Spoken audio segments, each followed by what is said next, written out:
تستاهل دقيقة دمر.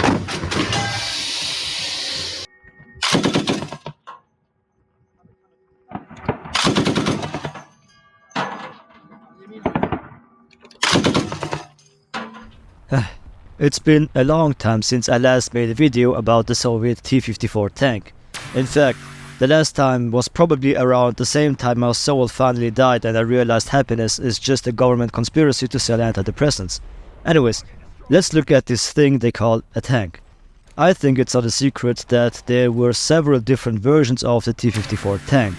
Or at latest, you will play War Thunder and ask yourself, what's up with these 3 T-54s? Those T-54s are the major upgrades which were made after the first T-54 came out, and in today's video you're going to find out the differences between these different versions and why they came into being. So hello and welcome and enjoy this video.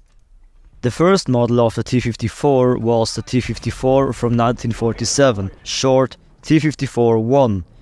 The turret of this model had a pretty complicated shape which made it very easy to recognize as a T-54-1. Even though it looked unique, it was really just a more sloped version of the hexagonal turrets from the T-34-85 and T-44 tanks, although it looks more similar to the T-44 turret in my opinion.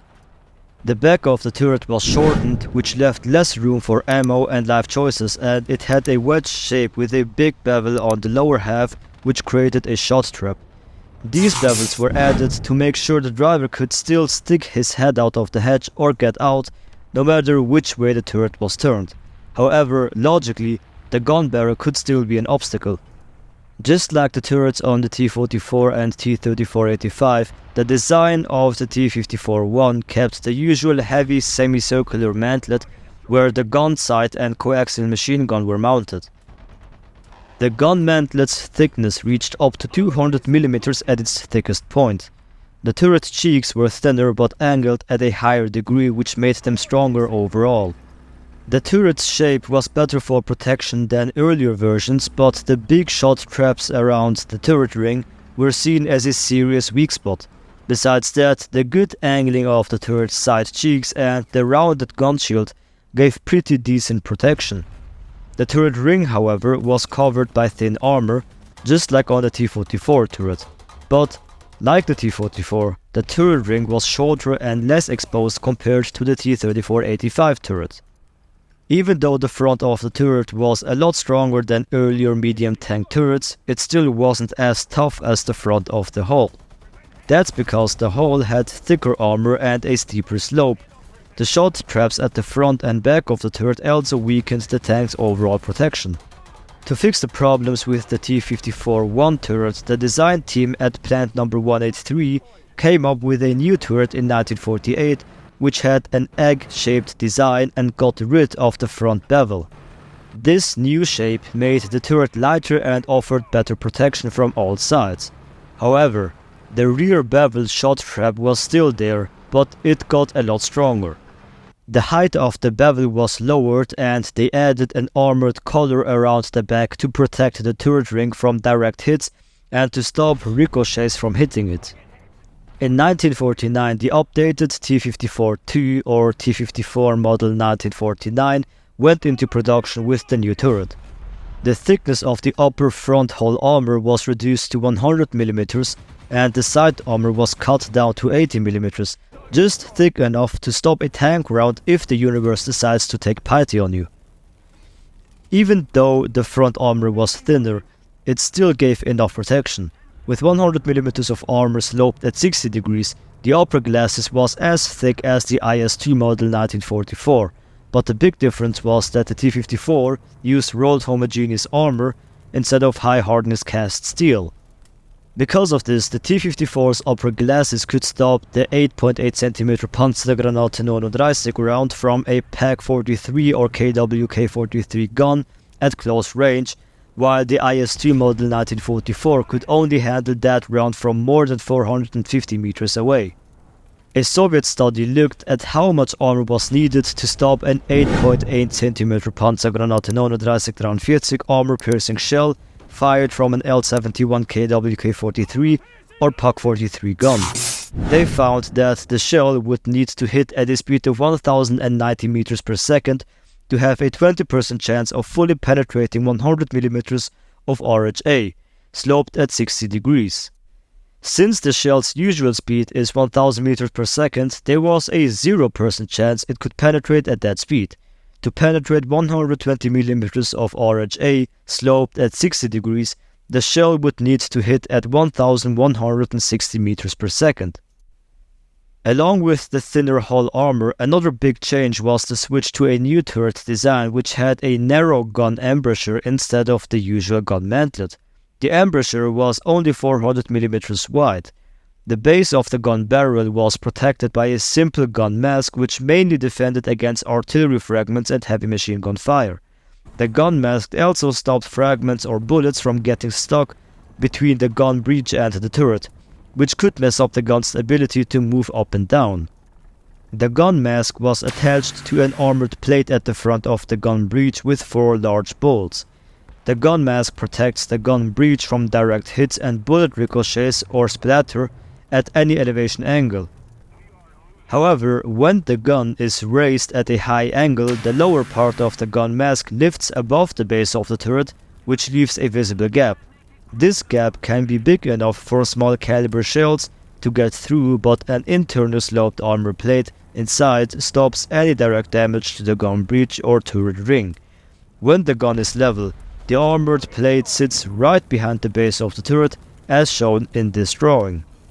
One downside of not having a gun mantlet is that a tall slit has to be cut into the armor to let the coaxial machine gun move up and down and for the telescopic gun sights to fit. Since a telescopic sight is needed, there has to be a hole in the armor. But with a gun mantlet, the sight hole is small because it moves with the gun. The T-54 has a bigger slit in its turret, which makes that part of the armor weaker. Other tanks, like the Chieftain, have this issue as well, as it has a tall slit for the coaxial machine gun. But the Chieftain avoids needing a slit for the gunner's main sight by using a periscope sight instead. Also, to keep the gun embrasure sealed from bad weather, they used a rubberized fabric cover. In 1951, the T-54 finally got its famous rounded turret. This would be the T-54-3. Some people describe it as an overturned soup bowl or hemispherical, but it's actually a unique shape with complex angles which aren't easy to sum up. From above, it looks kind of egg-shaped, and from the side, it's more stretched out than round. Only when you look at it from the front does it really look like a perfectly rounded bowl. From the front, the thickness of the turret is pretty even from top to bottom, but the actual thickness of the armor changes depending on where you measure. The way the turret slopes horizontally makes it much thicker at the edges. The front of the turret ranges from 200 mm thick at the bottom, where it's almost flat, to 70 mm at the top edge angled at 52 degrees.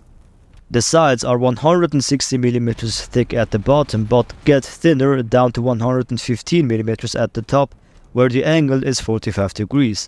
So it's still vulnerable, but much like your mental health, it's only a matter of time before everything breaks down. These numbers are just rough estimates since the turret's shape is so complex and makes it hard to describe. The thick armor made it really effective against armor-piercing rounds at the time. According to the book World War II Ballistics, Armor and Gunnery, a 195mm cast armor plate with a hardness of 220 to 300 bhn at 0 degrees is basically as strong as 195mm of road homogeneous armor with a hardness of 240 bhn against projectiles between 50 to 152mm. To translate this from alien to English, this means the cast armor was about equal to RHA of the same thickness. The usual efficiency difference, where cast armor is 5 to 15% less effective than road homogeneous armor, mostly applies to thinner plates in the 50 to 100mm range. Like the earlier T-54-2 turret, This one doesn't have a gun mantlet either, and the gun is only protected by a cast steel gun mask. The shape of the gun mask looks a lot like the one used on the T-54 too, but it's not clear if it's exactly the same design. However, there are now cutouts in the armor for the coaxial machine gun and the gunner's telescopic sights. These cutouts make the armor thinner in those spots, so the armor isn't the full 200mm thickness like the rest.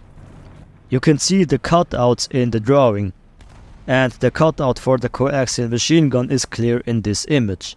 Because the armor is thinner and has holes for the machine gun and gunner's sight, those areas are especially vulnerable to anti-tank fire. The turrets were made using chill casting, but the Soviets had trouble with casting the whole roof with the rest of the turret in one piece. To fix this, they made the roof out of two D-shaped rolled steel plates, which were welded onto the cast walls by a machine. This makes the turret a bit weaker than the one made from a single cast because the roof plates could be ripped off at the welds, or the seams could break if hit by cannon fire at an angle. However, using rolled steel plates for the roof actually helps in another way. Rolled steel has better ballistic properties than cast steel, so there's a higher chance of ricochet if it gets hit. The chill casting mold is shown in this illustration. The welds connecting the whole roof to the sides, front and floor were made stronger in the T-54-3 compared to the T-54-2. They changed how the armor plate fits together and increased the surface area where they joined, which made the seams stronger. This improved the overall strength of the hull's armor without needing to make the plates thicker. The whole roof itself is 30mm thick. The hull and turret of the T-54 were tested against a variety of anti-tank guns, both from the Soviet Union and other countries. The front of the tank needed to be able to handle hits from common tank guns like the 19mm M3 used on the M26 Pershing and the M46, but it was also tested against its own D-10T gun and the 85mm S-53 gun from the T-34-85. After the war, it became clear that American 90mm guns would be the biggest threat to Soviet tanks, not the German 88mm guns. This was good news because it meant the tanks didn't need extra armor to defend against the newer threats. The M82 APCBC HET shell used by American tanks was obtained through Lend-Lease and became one of the foreign-made munitions used in testing. The following images show the armor of a T-54-3 model being tested against different anti-tank weapons. You can tell this is a T-54 model from 1951 because it has spoked road wheels while later versions like the T-54A and T-54B used star-type road wheels. The sides of the tank's turret and hull were tested just as much as the front using a range of different weapons. They didn't just fire large tank shells but also tested how vulnerable the sides were to anti-aircraft guns like the Soviet 57mm S-60. It's not clear if they also tested it against the popular Bofors 40mm L-70, but it would make sense since that gun was widely used. The sides of the turret slope inward at a 60-degree angle and meet the gun mantlet, giving it a needle nose shape. This design is great for an all-steel turret in terms of stopping bullets and shells, but it does make the inside of the turret feel a bit cramped, especially since the T-54-3's turret is also dome-shaped. The sides of the turret are 150mm to 170mm thick, with the thickest part at the front and getting thinner as it curves towards the back. At the rear, where the commander and loader sit, the sides are around 100 to 120mm thick, with the thickest part at the bottom and thinner as it curves upwards.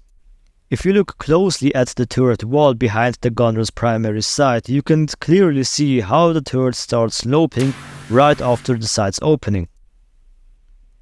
So yeah, that's pretty much it for today's video. If you think I've missed anything, let me know in the comments, but don't get your hopes up, I've already checked out mentally. Anyways, thanks for watching. Maybe I'll see you in the next video if I don't get bombed by an F-16 or get taken out by a shot trap.